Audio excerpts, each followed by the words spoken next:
Hello and welcome to this very special episode of SparkYo's Untitled Movie Review Project. I'm SparkYo, and I'm sitting here with my best friend in the world. He's a huge supporter of the show. He helps me out with all of my problems. Introducing future SparkYo. SparkYo, are you excited to be here today? Yes. And?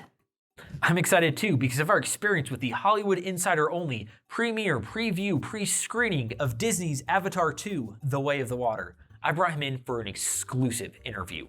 So, SparkYo, first of all, do you love Disney? Yes. And? Now that is surprising. So let's get right into it. SparkYo, are you ready to talk about this year's biggest blockbuster hit? Yes. And hashtag me too. But first, let's talk about this week's sponsored product. It's the old school Classiq 2 HD 720p twin video game system. This is a Classiq to the HD2 Old School. This is a box that, in theory, outputs your Super Nintendo and NES games in glorious HD 720p, meaning it has HDMI. So you can plug into your HD TV and bypass its terrible composite inputs, if it even has them. Also, this box has its own set of terrible composite outputs, or maybe they're not so bad. I don't know yet. I bought this from Amazon in the condition used, quote-unquote, very good, meaning somebody returned this because it was broken or it just sucked. Although it better not suck because I already know it's broken. So pulling it out of the box, I've definitely felt worse plastic cases before. That switch feels very cheap. The reset button has this annoying springy noise to it. I've got the 4 inputs, and the output switch was preset to PAL. Ordinarily, I would think that would be enough for somebody who doesn't know any better to have returned this thing. Case has a little bit of flex, but it's relatively stiff. Now onto the real problem. This door is incredibly cheap, and the first time I touched it, it broke. It popped out of place, and I can't get it back in. Even worse, there's a big glob of hot glue that got left on the NES connector. And to think it says it was QC passed. Now this came pre-broken, but let's chalk that up to shipping damage because this is my first time opening this. So also in the box you have AV cables, HDMI cable, micro USB cable, USB power brick, which is 2 amps, 10 watts. An exceptionally cheap filling NES controller. Actually, the D-pad is not the worst. This also has QC pass.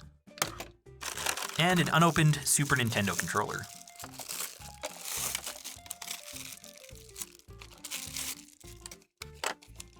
The Super Nintendo controller is still really cheap, but a little bit better. I actually like how clicky the L and R buttons are.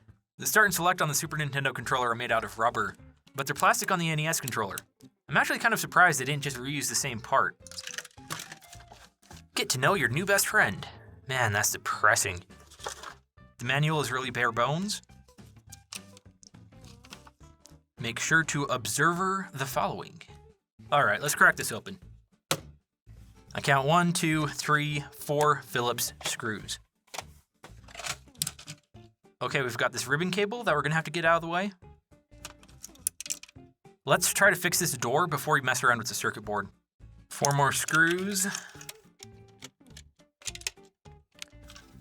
There we go. Glorious.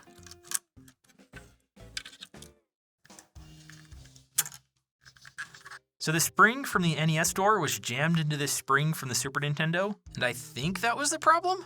There doesn't seem to be any way to stop that from happening again, so let's hope it doesn't. This thing's kind of bent weird. Maybe we can just tuck it out of the way.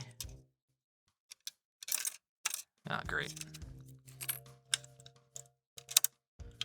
Nah, whatever. Springs are annoying.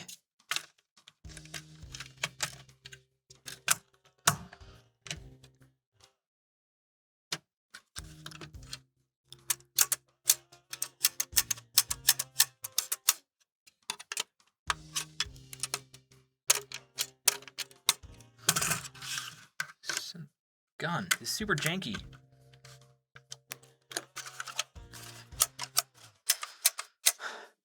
Clearly no thought went into the design of this thing, so it's just gonna be super janky.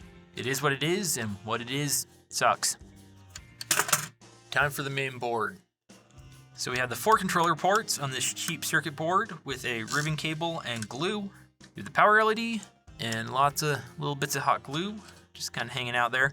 Oh, speaking of which, fixed.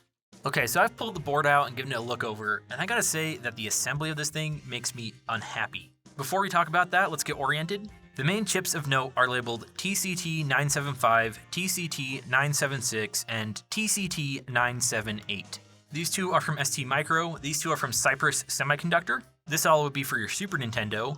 The NES, I think, is a system on a chip, all underneath this blob here. And then the HDMI controller is labeled 14DMP1F505.002052. The NES section of the board is just weird. So this was all originally part of the board, you can tell by the way it was snapped out right here. Then they removed it, did something, and then soldered it back on through these jumpers right here. I think it has something to do with how they attached the one chip under this blob right here, but I'm not really sure. So I count 6 crystal oscillators on the board, which lead me to the first problems I have with this mess. My first problem is that this crystal right here is exactly 27.000 megahertz, and I believe it's for running the system when it's in PAL mode, or it's at least very close to the crystal in the PAL NES. It's very close, but it might not be very close enough. If that crystal's too far off, you might have problems with the timing of your composite output. Your TV might not be able to read it properly. The color could break, something like that.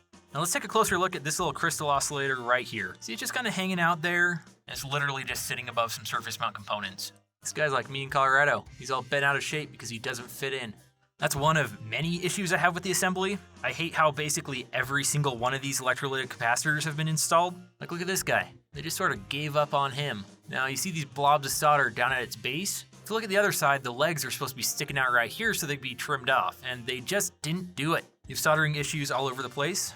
The leg of this capacitor has a blob of solder on it that just isn't touching the board. The leg of this crystal oscillator is not soldered to this pad.